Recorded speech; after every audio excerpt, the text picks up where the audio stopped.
मुशर्रफ साहब के बारे में आपको इतना बता दूँ कि ना उन्होंने पाकिस्तान जाना है, ना हालात उनके लिए साजगार। अभी आने वाले कह लें 5-10 साल उनके लिए इतना मुश्किल वक्त है कि उनको जो ये लोग मशवरा दे रहे हैं कि भाई वो पाकिस्तान जाएँ और जाकर सियासत में हिस्सा लें, वो उनके दुश्मन है बेहतर है।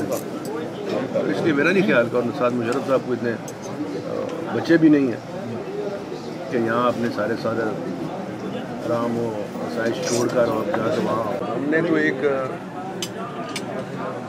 तीसरी ताकत के आने के और रास्ता रोकने के लिए नेशनल गवर्नमेंट की एक तजवीज़ जो है वो इनको दी थी।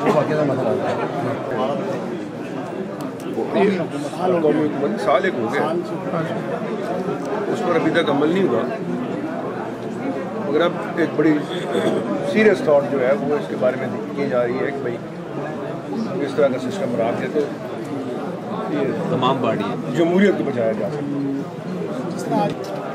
इमरान खान को किधर ला इक़्तिदार में ये इस तरह का कोई ऐसा सेटअप लाने की जैसे बातें हो रही है जिस तरह इमरान खान को एक्सपोज किया जा रहा है, बनाया जा रहा है। देखिए अगर ये सारी चीज़ को सिस्टम गया तो सियासतदान तो फेल हो चुके हैं ना। सियासतदान कामयाब होते तो आज ये हालात होते मुल्क। हैसियत मैं भी एक सियासतदान हूँ, मैं समझता हूँ हम सब नाकाम हो गए।